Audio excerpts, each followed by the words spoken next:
Hi everybody, this is Mr. Lipchick, and today we're going to talk about our freedom to assemble, the right to free assembly.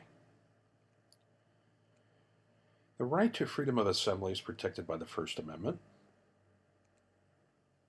The freedom of assembly is closely related to the freedom of speech because most gatherings involve some form of protected speech.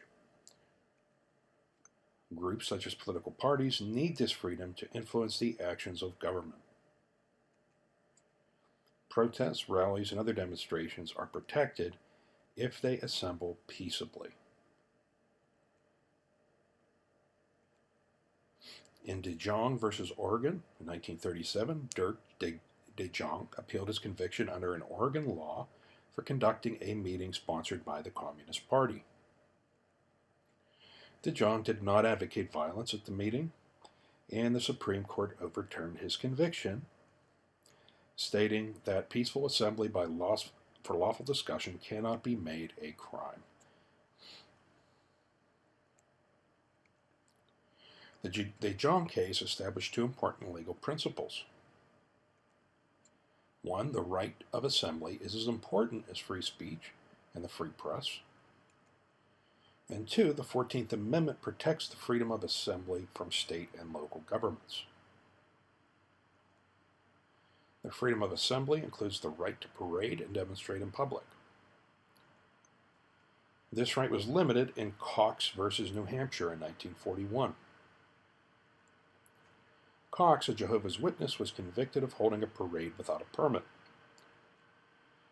The court ruled against Cox, stating that rather than silencing unpopular opinions, parade permits ensured that parades would not interfere with the rights of other citizens using the streets.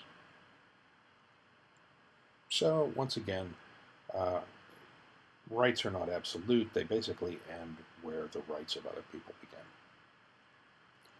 Other Supreme Court rulings on assembly. Adderley versus Florida, 1966, the court ruled that demonstrators could not enter the grounds of a county jail without a permit.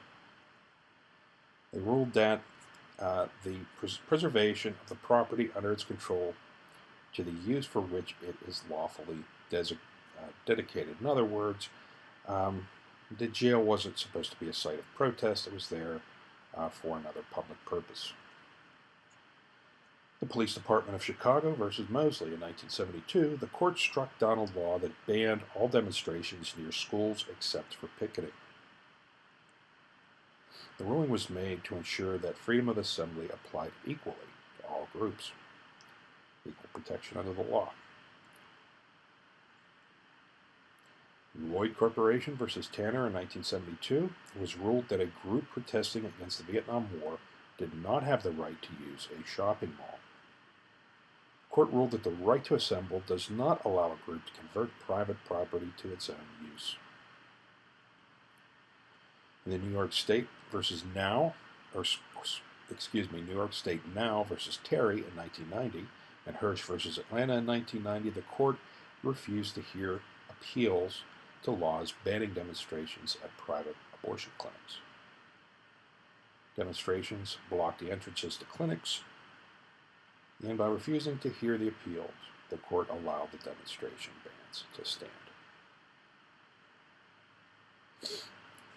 The freedom of assembly often conflicts with the need of government to maintain law and order. In 1977, the American Nazi Party applied for a parade permit in order to march in the predominantly Jewish city of Skokie, Illinois. The city required the Nazis to pay $300,000 for a parade permit. The federal court ruled that the city of Skokie could not use a parade permit to interfere with free speech in assembly.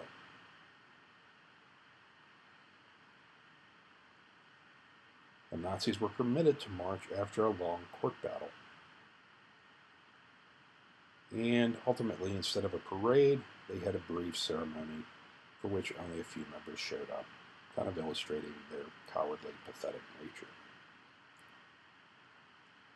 In Feiner versus New York in 1950, Irving Feiner appealed his conviction for disturbing the peace. He was speaking on a street corner to whoever would listen, attacking government policies and urging African Americans to fight for civil rights. An angry crowd grew and Feiner was arrested. The court ruled against Feiner because he was undertaking incitement to riot, which is not protected by his right to assemble. In other words, his purpose was inciting people to anger to a point where they would become violent. In Gregory versus the City of Chicago in 1969, comedian Dick Gregory appealed his conviction for disorderly conduct while picketing the home of the mayor of Chicago. Gregory and a group of about 1,000 peaceful demonstrators were picketing, demanding that the superintendent of schools be removed by the mayor for failing to integrate the school system. They refused to end the demonstration, and the neighborhood residents became violent. And the court ruled that Gregory and the protesters were peaceful and orderly, and thereby protected by the First Amendment. Picketing and the right to assemble, the courts have made different rulings on the right to picket. Labor picketing is designed not only to express ideas, but also to disrupt the operation of businesses and other organizations. Freedom of association. The DeJong case extended freedom of assembly to the right to join organizations of your choice. The most recent rulings of the Supreme Court have ruled that you may belong to an organization that advocates the overthrow of government.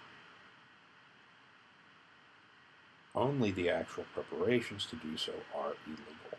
So you can be an anarchist, a communist, whatever you like, as long as you don't actually start building bombs and acquiring weapons and things like that. Okay, that concludes our discussion. Thank you for attending, and I look forward to seeing you in the live lesson. Have a great day.